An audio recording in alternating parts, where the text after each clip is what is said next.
It seems that no matter what medium he appears in, Vision appears to be a character destined to go through a lot of emotional turmoil.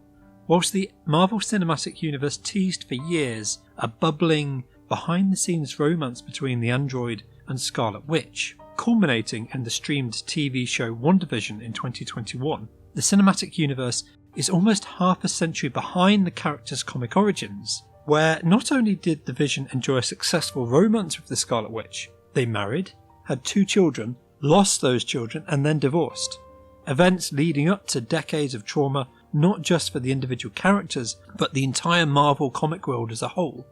In 2015, Marvel were relaunching their comics line following the fallout of Jonathan Hickman's Secret Wars, with 65 titles either brand new or relaunching over a period of just a few months. King's pitch for the series was to play on Vision's quest to grow more human, and so he and artist Gabriel Hernandez Walter set about creating a new family for the synthetic man. It was all based around the traditional American suburban Gothic archetype, a traditional family on a traditional street, full of white-collar workers, doting children, and strong, centralised family units. Drama around the subversion of this idyll, the ultimate outcome of the American dream, are commonplace, although by starring a synthetic man as his lead, Tom King is able to introduce a new twist to the genre. The character's history has had 2 reoccurring themes. One is coming to terms with his inhumanity. Not a pure robot like his creator, but a synthezoid, an android, essentially an upgraded human in every essence except the one that matters. The Vision spent his career in the 70s and 80s trying to be more human. And the other element was family, not just his disastrous marriage to Scarlet Witch, but a larger extended family based on brain patterns and imprinting. Ultron was created in the comics by Hank Pym, essentially making Ant-Man and the Wasp his grandparents. Vision's own AI was modelled using the brainwaves of Simon Williams, in comics who became known as Wonder Man, and his brother Simon Williams would later adopt the moniker the Grim Reaper, an antagonistic supervillain hell-bent on revenge and who hated the idea that Vision was some kind of fake synthetic brother. This all serves as a complex backdrop for Tom King's tale, however not one that the reader needs to know any of before they go in. All that is necessary is summarised throughout the course of the 12-issue run, and then used as justification for the synthetic protagonist's increasingly erratic and dangerous actions as his new perfect utopia shatters around him. The story starts by presenting a man who has achieved everything he wanted, a wife and 2 children, 1 boy and 1 girl, living in a perfect house, a normal family. The house itself is almost an entire extra character, every room within it full of meaning, both specifically called out within the narrative and implied through the artwork. In the final issues of the story, King would draft back in elements of the plot introduced in the very first few pages of the first issue. The petals of the Everbloom plant, found only on Mount Wundagore, Captain America's lighter, and the famed flying water vase of Zen-La, all tie into the final conflict. And curious neighbours George and Nora do indeed die in a fire caused by one of the Visions, as teased right at the start, although exactly how or why remains surprising until the moment it occurs. The idea of American suburbia being full of people suspicious of their neighbours is an old trope, but it's one King clearly loved playing around with. The idea of people from different backgrounds moving into a small community and finding themselves met with resistance is called out explicitly when synthetic son Vin finds solace in Shakespeare's soliloquies about the moneylender Shylock. King also throws in elements of high school drama, with Viv and Vin's brief and problematic education, and crime procedurals as Detective Matt Lynn interrogates the Vision about the death of Vin's school friend, Christopher Kinski. Most of these are woven together naturally by an omnipresent, some would say intrusive narration style, desperate to draw your attention to the patterns occurring without ever attempting to provide answers. Even the weakest of these, such as an extended dialogue about the computer science program P versus NP, are essential to the puzzle box the story becomes. King offers a fatalistic approach to the concept that Vision can have a family. The question is not if this experiment will end in disaster, but when that disaster will occur, and who, exactly, is going to cross the line first. Yet the reader is left rooting for the family as they go through so much adversity. King wants it to appear that no one is directly to blame for their actions. They were simply following the events presented with the only rational response they could give. When the Grim Reaper stabs Viv in her own living room, and Virginia murders him in return, when Vin is then excluded from school for lashing out at a boy for insulting her, when Virginia ends up bludgeoning that boy's father in self-defence, and then when Vision lies to the police about her whereabouts, all of this is presented completely rationally, each a small indiscretion carried out in self-defence from a, if not outwardly hostile, then definitely apprehensive yet curious world. Issues 1 to 6 present a family going through turmoil, but coming out the other side appearing battered but stronger as a unit. A unit fatally undone by the lies of secrets between the Vision and his wife Virginia, and though who no one can prove has done anything wrong, have already drawn attention to themselves.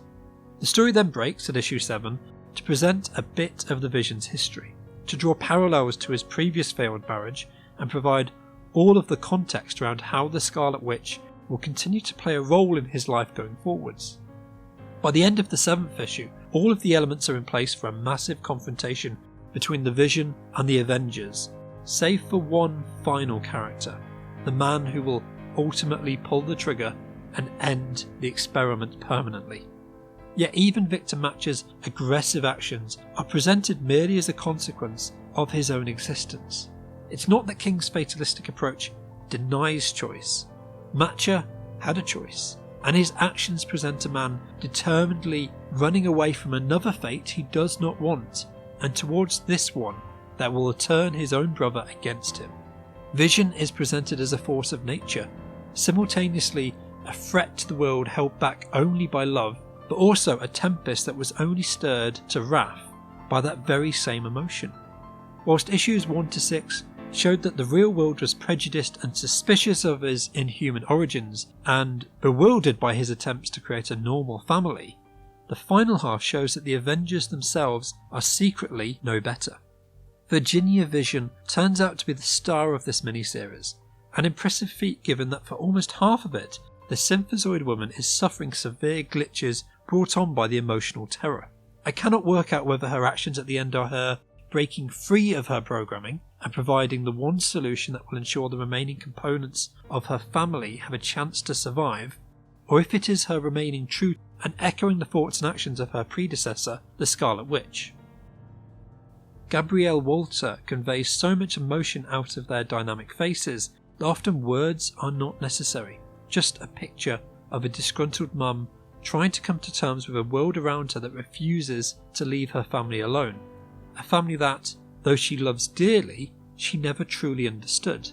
It is Vision's quest that they act as a human family, his desire to live as close to this human existence as possible, his passion to fit in. However, he does this whilst working as an Avenger for his day job, saving the world and battling inhuman demons on a daily basis. Virginia, Viv and Vin are the ones left to this humdrum existence, experiencing the banality of normal life out of love for their father and husband. It's a desire that they respect and embrace, but one that, had fate been more kind, would have taken them years or even decades to fully understand. In the end, after all of the pain and hurt, they needed to find a solution that would allow him to regain some of the humanity knocked out of him by Victor's betrayal. Did he not deserve more? After saving the world at least 37 times, Vision felt as though he was owed a place within society, but Virginia, more than anyone else, through her short life experiences and then ultimate sacrifice, sees that this normal life is not to be granted easily. The Vision series was a game-changing moment for writer Tom King. The author had history with both Marvel and DC, having initially assisted Chris Claremont, the writer of the X-Men, before leaving comics to work for the CIA.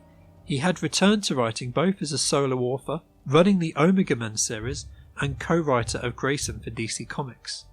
Though Vision 1 was just one of several new series launched at the end of 2015, and not the highest selling of these, it was one of the most critically appraised.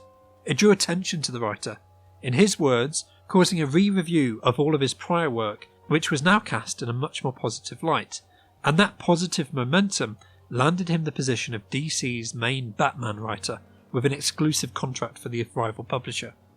That contract meant that Vision had to end after just 12 issues with no possibility of an extension, unless Marvel was prepared to find a new creative team willing to carry on this very singular adventure.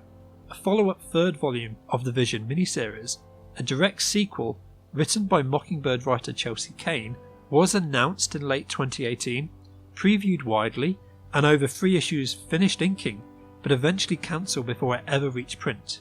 Though Tom King didn't collaborate with artist Gabrielle Walter again, this style of dark, metaphysical storytelling would return in several of his future works at DC. At Marvel, Vision himself remained an important character, and Viv found life in the ongoing Champions series featuring several of their younger superheroes. Echoes of this 12-issue storyline were called back years later by Marvel as they drafted the WandaVision television show, although as that show starred a grieving Wanda, dealing with the Vision's death at the end of Avengers Endgame, it could by no means be a straight adaptation, more a spiritual successor. The Vision miniseries was a brilliant moment for Marvel Comics as they reinvented themselves in the fallout from Secret Wars. Very few of the series that arrived under the all-new, all-different Marvel branding attracted half as much praise or attention, winning an Eisner Award for the Best Limited Series in 2017. It's an enduring read, providing all of the answers that are necessary to complete the tale, but leaving a deep, emotional void around the question of who was really right in the end.